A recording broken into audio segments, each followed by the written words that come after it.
yishimye gutekerereza abandi imirimo na kure yadukuye akatugeza ubu. Turirimba yubile Uwiteka himbazwe, duhagaze ahirengeye duhamiriza abatuye isi yose ibyumve. Dufite Imana idahindurwa n'ibihe, ikora ibikomeye abantu bagatangara. Turayihamya uyu munsi ndetse iteka n'iteka tuzavuga gukomera kwayo. Duhagaze ahirengeye duhamiriza abatuye isi yose ibyumve. Dufite Imana idahindurwa n'ibihe, ikora ibikomeye abantu bagatangara. Turayihamya uyu munsi ndetse iteka n'iteka tuzavuga gukomera kwayo.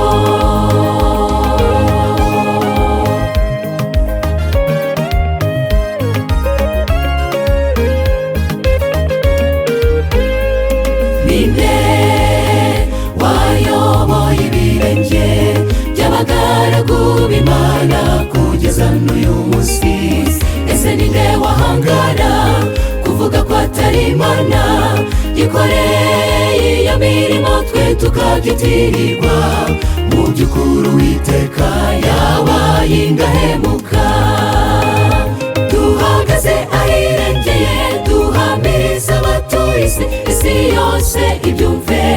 Dufite Imana idahindurwa n'ibihe, ikora ibikomeye abantu bagatangara. Turayihamya uyu munsi ndetse iteka n'iteka tuzavuga gukomera kwayo. Duhagaze ahirengeye duhamiriza abatuye isi yose ibyumve. Dufite Imana idahindurwa n'ibihe, ikora ibikomeye abantu bagatangara. Turayihamya uyu munsi ndetse iteka n'iteka tuzavuga gukomera kwayo.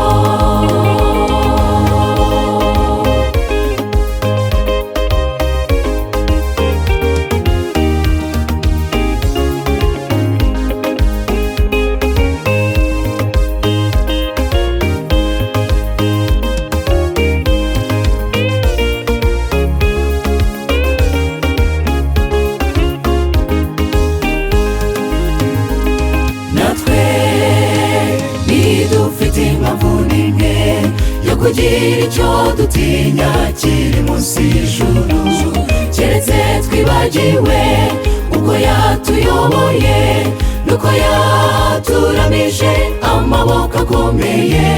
Ebeneza mukiza ni wowe ukwishimye. Duhagaze ahirengeye duhamiriza abatuye isi yose ibyumve. Dufite Imana idahindurwa n'ibihe, ikora ibikomeye abantu bagatangara. Turayihamya uyu munsi ndetse iteka n'iteka tuzavuga gukomera kwayo. Duhagaze ahirengeye duhamiriza abatuye isi yose ibyumve. Dufite Imana idahindurwa n'ibihe, ikora ibikomeye abantu bagatangara. Turayihamya uyu munsi ndetse iteka n'iteka tuzavuga gukomera kwayo. Duhagaze ahirengeye duhamiriza abatuye isi yose ibyumve. Dufite Imana idahindurwa n'ibihe, ikora ibikomeye abantu bagatangara. Turayihamya uyu munsi ndetse iteka n'iteka tuzavuga